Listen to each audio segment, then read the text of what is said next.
Hello everyone, welcome to Vidyapith by Partha. Vidyapith by পার্থতে তোমাদের সবাইকে স্বাগত জানাই। যারা দেশের সেবা করার স্বপ্ন নিয়ে অগ্নিবীর হওয়ার প্রস্তুতি নিচ্ছ, বা যারা ফর্ম ফিল আপ করে ফেলেছো এবং যারা ফর্ম ফিল আপ এখনো করনি, তোমরা কি করছো?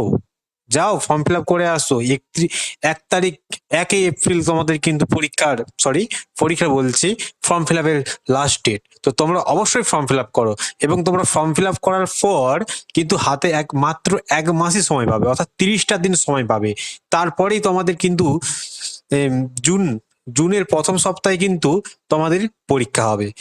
তো যারা দেশের সেবা করার স্বপ্ন দেখছো, অগ্নিবীর হয়ে সেবা করব, এবং যারা প্রস্তুতি নিচ্ছ, তাদের জন্য কিন্তু খুবই কম সময় বেঁচে রয়েছে।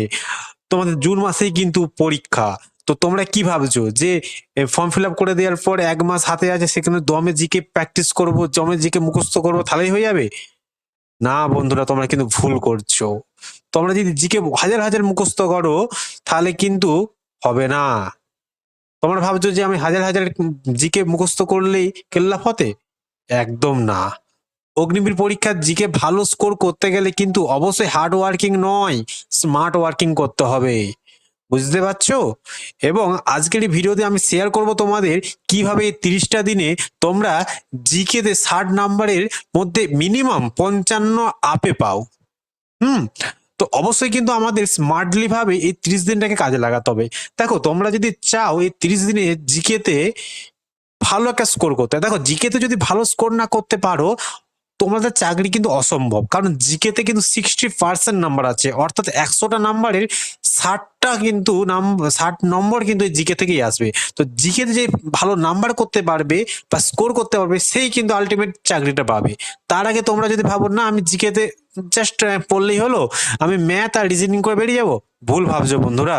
জিকে কিন্তু খুব ইম্পর্টেন্ট অগ্নিবীরের পরীক্ষার ক্ষেত্রে। তো দেখো, সবার আগে আমাদেরকে স্ট্র্যাটেজি ফলো করতে হবে।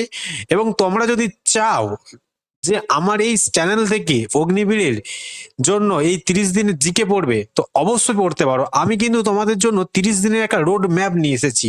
কিভাবে জিকে পড়বে, কোন কোন টপিক পড়তে হবে, কি কি জিনিস পড়তে হবে, কোনগুলো বাদ দিতে হবে, সেই অনুযায়ী কিন্তু আমি এই 30 দিনের পুরো প্ল্যানটাকে সাজিয়েছি।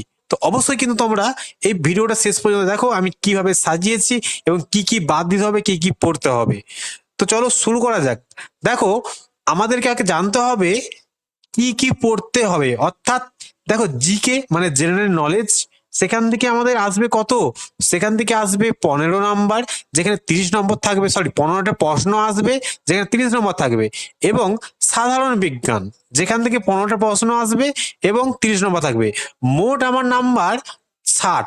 তো দেখ, ভাবতে পারছো একটা জিকে থেকে 60, মানে চাকরি পেতে গেলে কিন্তু জিকে মাস্ট ইম্পর্টেন্ট। এবং জিকে তুমি যে 50টার আপে নাম্বার পাও, তোমাকে কেউ ঠেকাতে পারবে না চাকরির জন্য, তুমি অবশ্যই চাকরি পাবেই পাবে। ঠিক আছে? জিকে তো তুমি 50-এর আপে পাও না, তারপরে ম্যাথ রিজনিং করে 10-15টা ঠিক করলেও তোমার চাকরি কনফার্ম। ঠিক আছে? কিন্তু তাহলে আমরা তো জিকে তো একটা সমুদ্র। জিকে অ্যাকচুয়ালি তুমি যাই দেখো সেটাই জিকে। তাহলে কি সবই পড়বো? হাজার হাজারটা পড়বো? না, হাজার হাজারটা পড়া চলবে না। এখানেই তোমার আসল স্ট্র্যাটেজি লুকিয়ে আছে। যে আমি বিগত বছরের প্রশ্ন কিন্তু সমাধান করে আমি লক্ষ্য করেছি কোথা থেকে বেশি প্রশ্ন আসে, এবং সেইগুলোই কিন্তু আমি আমার ক্লাসের মাধ্যমে তোমাদের পড়াবো। তো অবশ্যই আগে দেখো কি করতে হবে। দেখো, সব পড়লে হবে না, কিছু বাদ দিতে হবে। অবশ্যই আমার অগ্নিবীরের পরীক্ষা দেবো, আমি পড়ছি ইউপিএসসি লেভেলে, ডব্লিউবিসিএস লেভেলের পড়া পড়ছি, তাহলে কি হবে? না, আননেসেসারি জিনিস পড়ে লাভ নেই। আমার যতটুকু লাগবে ততটুকু পড়তে হবে। আগে বুঝতে হবে যে কোথা থেকে বেশি প্রশ্ন আসে। ঠিক আছে? বিগত আমি অনেকদিন থেকে কিন্তু অফলাইনে পড়াচ্ছি। তো আমি সেখান থেকে এবং বিভিন্ন আমি ওয়েবসাইট থেকে তোমাদের এই অগ্নিবীর সম্পর্কে বা অগ্নিবীরের পিআইকিউ দেখে আমি প্রশ্নগুলো কিন্তু বাছাই করেছি, সমস্ত প্রশ্নগুলো। দেখো, আমাদেরকে বেশি গভীর বা জটিল তথ্য পড়ার দরকার নেই। ঠিক আছে? এবং কারেন্ট অ্যাফেয়ার্স কিন্তু অনেক হয়। আজকে 10টা জিনিস ঘটেছে, তো 10টা জিনিসকে আমরা পড়বো? একদমই নয়। 10টা জিনিসের মধ্যে কোন দুটো জিনিস বেশি আসে সেগুলোকে আমাকে পড়তে হবে। অর্থাৎ অযথাই ভুলভাল কারেন্ট অ্যাফেয়ার্স পড়ে আমাদের লাভ নেই। দেখো, হাতে মাত্র 30টা দিন রয়েছে। এই 30টা দিনকে যদি সঠিকভাবে যদি মানে ব্যবহার করতে পারলো, অবশ্যই কিন্তু 50-এর উপর তোমাদের মার্কস আসবেই আসবে, আমি গ্যারান্টি দিচ্ছি। তো তাহলে প্রথমে আমার দিকে সবকিছু সব পড়লে হবে না, কিছু বাদ দিতে হবে। কি বাদ দেবো? বেশি গভীরে পড়বো না, ঠিক আছে, ওয়ান লাইনার প্রশ্ন পড়বো, এনাফ। এবং আমরা যে এই ক্লাসের মধ্যে টপিক ধরে পড়বো, এবং ইউপিএসসি বা ডব্লিউবিএসএস বা এসএসসি সিজিএল এইসব লেভেলের প্রশ্ন পড়ে লাভ নেই আমাদের, ওখান থেকে আসে না, এখানে সিম্পল প্রশ্ন আসে। এবং কারেন্ট অ্যাফেয়ার্সও কিন্তু আমরা বাছাই করা কারেন্ট অ্যাফেয়ার্স পড়বো, এবং আমরা জানি যেটুকু যে 6 মান্থের কারেন্ট অ্যাফেয়ার্স পড়লে এনাফ এই ক্ষেত্রে, ঠিক আছে। দেখো, আমি এই যে 30টা দিনকে আমি 3টে ভাগে ভাগ করেছি, চলো ভাগগুলো দেখা যাক। দেখো, 1 থেকে 10 নম্বর দিনের মধ্যে আমরা কি কি পড়বো। দেখো, আমাদেরকে আমি এই 1 থেকে 10 দিনের মধ্যে আমি ইতিহাস এবং সংবিধানটাকে পুরো তোমাদের কমপ্লিট করে দেব। ইতিহাসে প্রাচীন, মধ্যযুগ, গুরুত্বপূর্ণ যুদ্ধ, এই প্রাচীন সভ্যতা, বিভিন্ন সভ্যতা পড়বো, বিভিন্ন সংগ্রাম পড়বো, হ্যাঁ, তারপরে জাতীয় কংগ্রেস পড়বো, বিভিন্ন জিনিস পড়বো। এবং এবং সংবিধানের মৌলিক অধিকার, বিভিন্ন আর্টিকেল, কোন আর্টিকেলে কি রয়েছে, এবং সব দেখো, সংবিধানে একটা হিউজ চ্যাপ্টার রয়েছে, ইতিহাসও একটা হিউজ।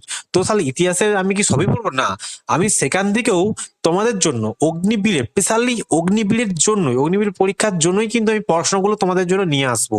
তো আমি এই 1 থেকে 10 দিনের মধ্যে তোমাদের ইতিহাস এবং সংবিধানটাকে পুরোপুরি কমপ্লিট করে দেবো, হ্যাঁ, যাতে তোমরা এখান থেকে অবশ্যই, যদি ইতিহাস এবং সংবিধান থেকে প্রশ্ন আসে, তোমরা সেখানে 100% অ্যাটেন্ড করতে পারো।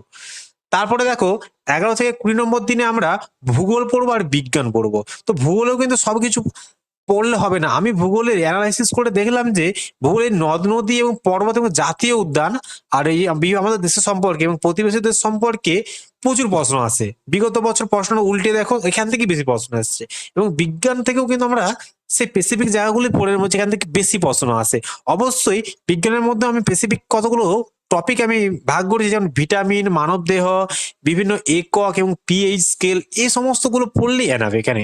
তো আমি 11 থেকে 20 দিনের মধ্যে তোমাদের ভূগোল এবং বিজ্ঞানটাকে পুরোপুরি ভাবে কমপ্লিট করে দেব। তারপরে আমাদের আসবে 21 থেকে 30 নম্বর দিন। তো এই 21 থেকে 30 নম্বর দিনটা খুব ভেরি ইম্পর্টেন্ট। এখানে আমরা স্ট্যাটিক জিকে পড়বো। দেখো, আমি যেটুকু জানি, আমি অনেকদিন থেকে জিকে পড়াচ্ছি ছেলেদেরকে। তো জিকে পড়িয়ে বেশিরভাগই অগ্নিবীর পরীক্ষায় এই স্ট্যাটিক জিকে থেকেই প্রশ্ন আসে। অর্থাৎ যেমন ভারতের প্রথম মহিলা মুখ্যমন্ত্রীকে, মহিলা রাষ্ট্রপতিকে, প্রথম মহিলা প্রথম পুরুষকে, বিভিন্ন রাজধানী মুদ্রার নাম, বিভিন্ন গুরুত্বপূর্ণ দিবস, যেমন এই আজকে এই পরিবেশ দিবস কবে, জল দিবস কবে, বিভিন্ন দিবস আছে। এবং কারেন্ট অ্যাফেয়ার্স আমি বলে দিলাম যে আমাদের সব পড়ার দরকার নেই, সাম্প্রতিক অনেক ঘটনা ঘটছে, তাহলে আমি সবই কি পড়বো না, সব পড়ার দরকার নেই। এখান থেকে আমি স্পেসিফিক কিছু দুটো টপিক শুধু বেছে নেবো যে কোনগুলো পড়লে হবে।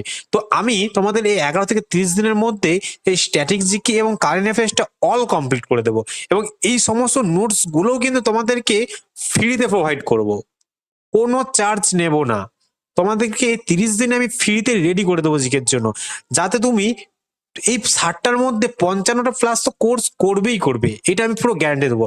দেখো, তোমার স্বপ্ন যদি হয় অগ্নিবীর, অগ্নিবীরের হয়ে ভারতের হয়ে সেবা করা, তো অবশ্যই তুমি কিন্তু আমার এই ভিডিওগুলো দেখতে ভুলবে না। এগুলো ভিডিওগুলো দেখো, আমি গ্যারান্টি নিচ্ছি। তুমি যদি ভালো করে আমার ভিডিওগুলো দেখো এবং নোটস গুলো পড়ো, তুমি অবশ্যই কিন্তু এখানে 55 উপর স্কোর করতে পারবে, 100% গ্যারান্টি নেবো আমি, ঠিক আছে। দেখো, তোমাকে দেশের সেবা করার স্বপ্ন যেহেতু তুমি দেখেছো, তো তোমাকেই পূরণ করতে হবে স্বপ্নটা, ঠিক আছে। তার জন্য তুমি 30 দিন, আমি বলছি, তুমি নিজেকে দাও এবং আমার এই ভিডিওগুলো দেখো এবং আমার নোটস গুলো ফলো করো। তুমি দেখবে 30 দিনের পর তুমি কোথায় দাঁড়িয়ে থাকবে, ঠিক আছে। দেখো, পরীক্ষায় 100% আমি পাস করে দেবো এভাবে, যদি পড়ো আমার নোটস দেখে 100% পাস করবে। বাকিটা তুমি মেডিকেল এবং তোমাকে বাকি মেডিকেল, তারপরে মাঠ, এগুলো তোমাকে নিজে দেখে নিতে হবে। বাকি বাদ আমি গ্যারান্টি দিতে পারি যে তোমাকে আমি 50-এর উপর স্কোর করে দেবো অগ্নিবীরে, তুমি যদি আমার ভিডিওগুলো দেখো এবং আমার এই নোটস গুলো ফলো করো, ঠিক আছে। দেখো, মনে রেখো, ইউনিফর্মের পড়ার স্বপ্নটা কিন্তু তোমার, তাহলে তোমাকেই কিন্তু সত্যি করতে হবে, ঠিক আছে। তো আজ থেকে কিন্তু তোমার প্রস্তুতি শুরু করো। আমি আগামী কাল থেকে তোমাদের এই আমার এই ইউটিউব চ্যানেলে অগ্নিবীর স্পেশাল ক্লাস দেবো। আমি যেরকম যেরকম ভাবে তোমাদেরকে বললাম, 1 থেকে 10 দিন, 11 থেকে 20 দিন, 21 থেকে 30 দিন কি পড়াবো, কি কি করতে হবে, আমি সেই অনুযায়ী কিন্তু টপিক ওয়াইজ আমি ভিডিও আনবো। ঠিক আছে, এবং প্রতিটা ভিডিও তোমরা কিন্তু দেখবেই, এবং প্রতিটা ভিডিও শেষে আমি আমার এই নোটসগুলো প্রোভাইড করে দেবো টেলিগ্রাম গ্রুপে বা আমার হোয়াটসঅ্যাপ গ্রুপে। সেখানে তোমরা জয়েন হয়ে যাবে। জয়েন হয়ে যাওয়ার পর সেইগুলো তোমরা ভালো করে পড়বে, রিভিশন দেবে, এবং সব শেষে যখন আমরা 30 দিন কমপ্লিট করে ফেলবো, তারপরে হয়তো পরীক্ষার 1 সপ্তাহ যদি 7 দিন থাকে, এই 7 দিন আমরা মিক্সড জিকে প্র্যাকটিস করবো এবং মক টেস্ট দেবো। এবং তোমরা কিন্তু আমার এই টেলিগ্রাম চ্যানেলে কিন্তু মক টেস্টের সেট পেয়ে যাবে। ঠিক আছে, আমরা প্রতিদিন 1 থেকে 10 দিন একটা পরীক্ষা যে পড়ালাম, যে ইতিহাস আর ওই সংবিধান, ওই 1 থেকে 10 দিনের পর আমরা কিন্তু তোমাদেরকে মক টেস্ট নেবো। ও যেইটা পড়েছি ওখান থেকে মক টেস্ট নেবো। এরকম প্রতিদিন মানে সপ্তাহে সপ্তাহে একটা করে মক টেস্ট হবে, এবং শেষ হয়ে যাওয়ার পর 30 দিন তারপরে আমরা যেটা শুরু করবো সেটা হচ্ছে পিক্স জিকে। চলো, কে কে প্রস্তুত বলো? যারা যারা প্রস্তুত এই চ্যালেঞ্জ নিতে, তারা অবশ্যই কিন্তু কমেন্টে জয় হিন্দ লিখতে ভুলবে না। ঠিক আছে, তো অবশ্যই 30 দিনের চ্যালেঞ্জ নেওয়ার জন্য তোমরা প্রস্তুত হয়ে যাও এবং কমেন্টে অবশ্যই জয় হিন্দ লেখো। তো চলো, দেখা হচ্ছে আগামীকাল ক্লাস থেকে। ভালো থাকবে এবং ভালোভাবে পড়াশোনা করো। জয় হিন্দ, জয় ভারত।